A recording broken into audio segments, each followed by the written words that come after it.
Bonjour. Si le maire de la commune est responsable de l'administration de sa ville, il n'en demeure pas moins vrai que seul, il ne pourrait réaliser tous les projets que ses administrés attendent. C'est pour cette raison qu'il a le pouvoir de déléguer une partie de ses responsabilités. Celles-ci sont confiées au maire adjoint ou aux conseillers délégués entourés des conseillers municipaux. C'est pour cela que j'ai souhaité cette année vous montrer le travail et le dévouement de l'équipe municipale qui œuvre avec passion, rigueur, avec comme seul objectif le bien-être de nos concitoyens et le développement de notre commune. J'ai désiré devenir adjointe sur ce mandat pour avoir plus de responsabilités, pour avoir une délégation plus importante, pour pouvoir être au cœur de la vie de la commune, pouvoir avoir un pouvoir décisif, en bref, m'occuper complètement de la vie de la commune, des administrés et plus particulièrement de la commission scolaire et sociale. Bien sûr, dans ces tâches très importantes, je ne suis pas seule. J'ai deux conseillers avec moi. Corinne Gabillard, qui est très proche du scolaire, très proche des parents. Et puis il y a Axel Jean, lui, c'est monsieur informatique. Voilà. On n'est pas trop de trois dans ces tâches de la vie scolaire, parce que c'est très important et puis on aime beaucoup le secteur scolaire. J'ai oublié de vous dire que j'ai choisi la bibliothèque pour vous présenter nos fonctions d'élus, parce que la bibliothèque est un lieu qui est très fréquenté par les enfants et très apprécié. Cette bibliothèque est superbe, on a envie d'y entrer même sans avoir à avoir un livre. Pour parler de l'école, c'est un secteur qui a beaucoup évolué. En 10 ans, on a vu l'ouverture d'une 6e classe en élémentaire, d'une 4e classe en maternelle, et puis bien sûr la création d'un accueil périscolaire et du centre aéré. L'ouverture de ce centre aéré et sa grande fréquentation est une satisfaction pour nous.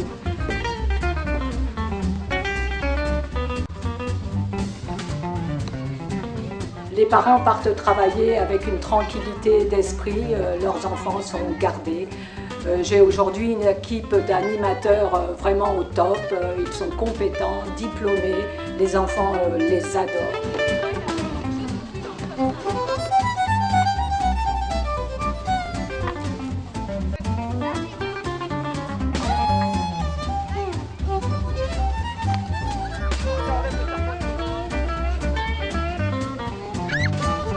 Nous avons intégré des produits bio depuis 2 ans à la demande des parents, et puis c'était aussi une décision du maire et du conseil. Donc le traiteur apporte des fruits, des légumes, des laitages selon ses arrivages bien sûr. Il nous propose des repas à thème aussi, selon les pays, selon les événements de la période. Une grande fierté pour nous sur ce mandat, c'est la création de l'espace jeune. Deux animateurs accueillent les ados, Séverine et Aboudou. Ils leur proposent de nombreuses activités, des sorties. Ils viennent tous les soirs, le mercredi, le samedi, pendant les vacances, tout au long de l'année. Ils sont là pour discuter avec eux, pour jouer, pour naviguer sur Internet, sous la surveillance des animateurs, bien sûr. La commission sociale, comme vous le savez, c'est aussi le 3e âge. Nous avons aussi quelques petites fêtes organisées sur place.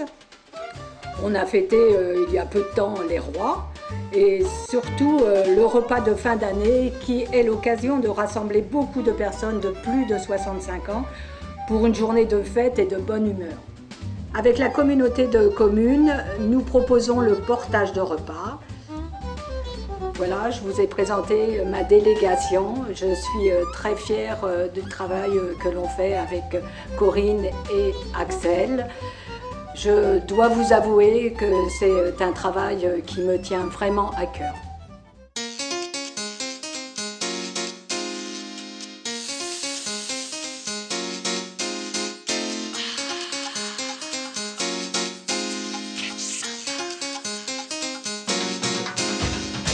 voudrais vous parler de mon rôle au sein de la municipalité.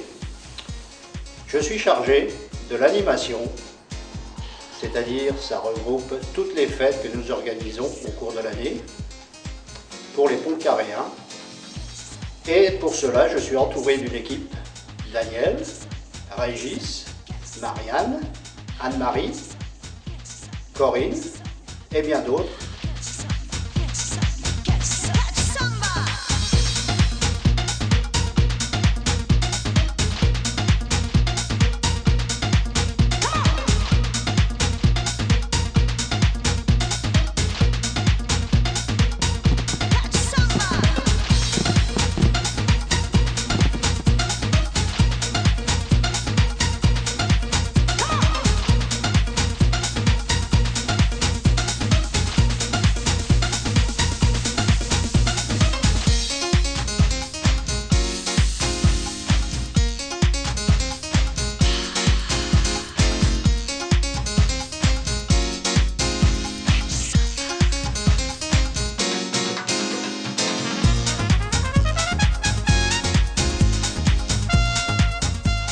En plus des animations, j'ai la charge de la vie associative et des associations de Pontcarré.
Je file un rencard à ceux qui n'ont plus rien, sans idéologie, discours ou baratin. On vous promettra pas les toujours du grand soir, mais juste pour l'hiver, à manger et à boire. Aujourd'hui, on n'a plus le droit d'avoir faim ni d'avoir froid.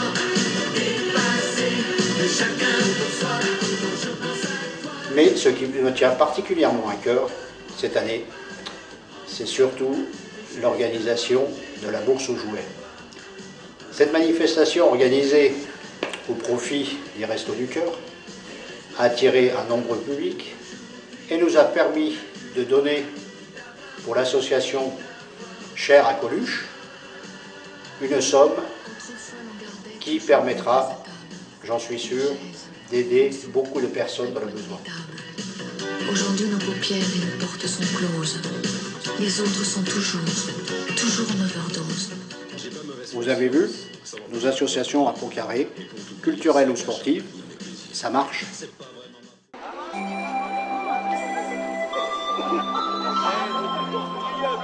Mesdames et messieurs, bonjour.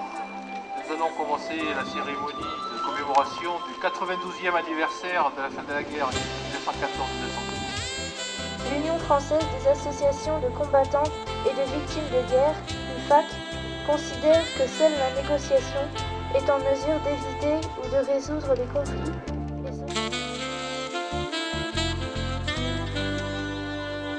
L'urbanisme concerne l'organisation du village et de ses territoires, en fonction de la planification orientée par les pouvoirs publics et appliquée par la commune selon des règles de construction validées conjointement par le conseil municipal et par l'État. Chaque propriétaire est concerné par la nécessité de déclarer tous les travaux qui ont pour objet de modifier les éléments extérieurs d'une construction existante ou l'implantation d'une nouvelle maison. Le rôle de l'urbanisme consiste aussi à préserver les espaces publics et veiller à la qualité de l'environnement. Il s'agit donc de maintenir un équilibre entre le milieu naturel et les aménagements nécessaires à la présence des habitants. Lors des élections municipales de mars 2008, l'équipe s'est renforcée par l'arrivée d'une nouvelle conseillère municipale en la personne d'Elisabeth Zoglami, déjà spécialisée professionnellement dans les services d'urbanisation d'une ville voisine. La commission urbanisme, constituée de 6 élus, s'est réunie à maintes reprises pour préparer le pont carré de demain et même d'après-demain.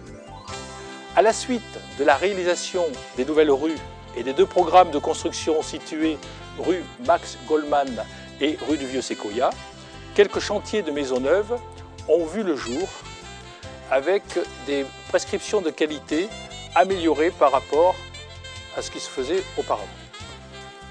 Sur les terrains qui sont encore disponibles, les nouvelles prescriptions données à ces nouveaux chantiers reflètent l'attention portée par la municipalité pour faire valoir les principes d'une meilleure qualité dans l'utilisation des matériaux de construction employés dans le village. L'amélioration des habitations existantes nécessite constamment la délivrance de nouvelles autorisations de travaux, que ce soit pour un abri de jardin, un ravalement ou l'édification d'une clôture. Le service urbanisme est également intervenu dans la modification du POS nécessaire pour permettre l'agrandissement de l'école et l'ouverture de la maison des associations. En effet, tous les permis de construire ou déclarations de travaux sont enregistrés et suivis par la mairie afin de vérifier leur légitimité en fonction des zones de construction constructibles ou préservées. En 2010 et 2011, la grande mission du service urbanisme consiste à revoir toutes les règles d'implantation et de construction sur la commune, dans le cadre de l'élaboration d'un plan local d'urbanisme destiné à remplacer l'actuel plan d'occupation des sols. La démarche est entamée depuis le début de l'année.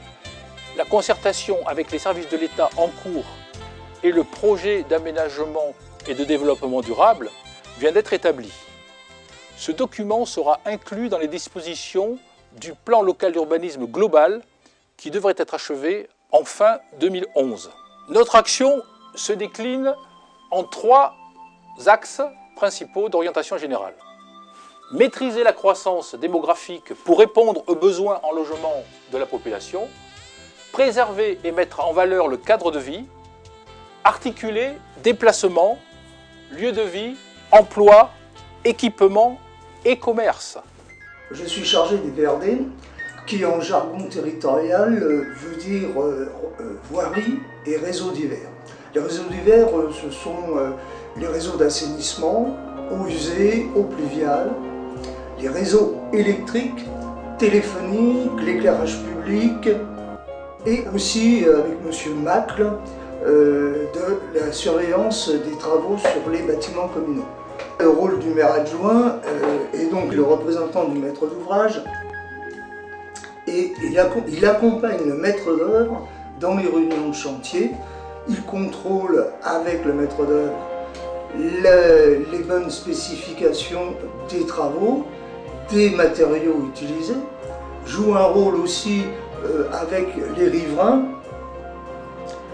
un peu un rôle de médiateur, et remonte les informations au maire et au conseil municipal sur le déroulement des travaux. En tant que maire adjoint VRD, donc, qui comprend, je répète, les assainissements, je suis membre du SIAM, du syndicat d'aménagement du Morbois, qui s'occupe jusqu'à maintenant encore de l'évacuation des eaux usées de la commune de Pont-Carré. C'est un syndicat qui regroupe Roissy et Pont-au-Combo. Sur l'itinéraire du Morbois, il s'occupe aussi, bien sûr, de l'entretien de ce petit cours d'eau. Dans la fonction de maire adjoint VRD, il y a aussi, comme je l'ai dit tout à l'heure, les réseaux électriques. Donc je suis membre du CIRCEL, un syndicat primaire d'électricité rurale. La première affaire au niveau de travaux communaux a été la création d'un terrain de football rue Allée des Peupliers.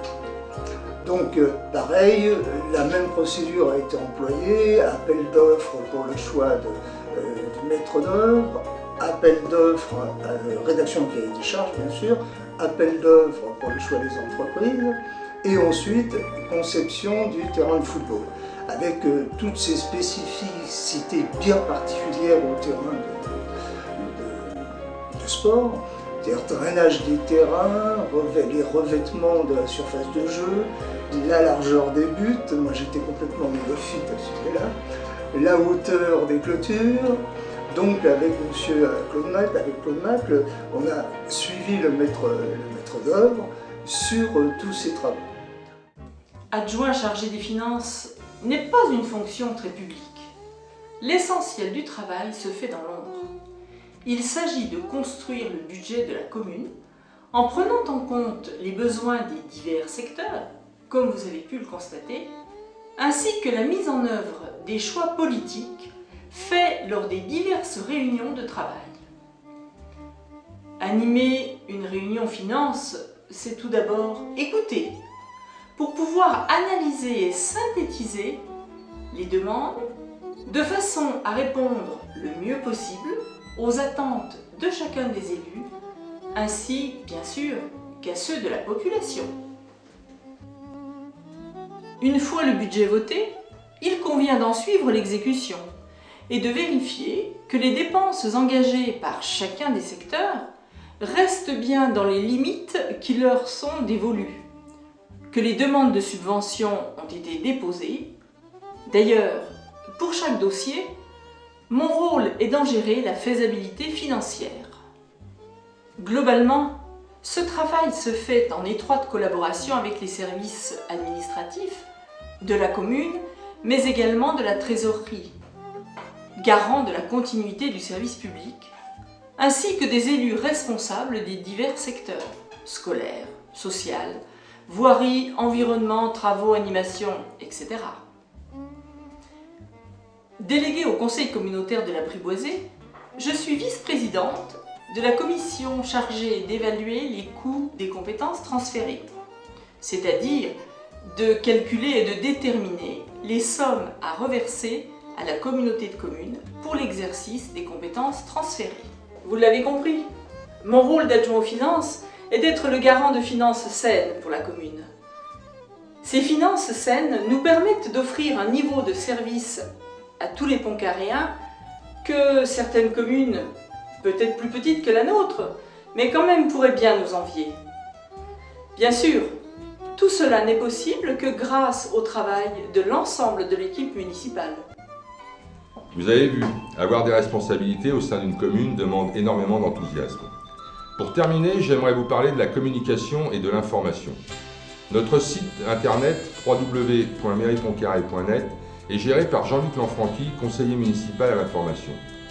Grâce à ce nouvel outil de communication, chaque Pontcarréen peut trouver les informations concernant la vie de la commune, comme cette année le covoiturage qui a rencontré un très large succès.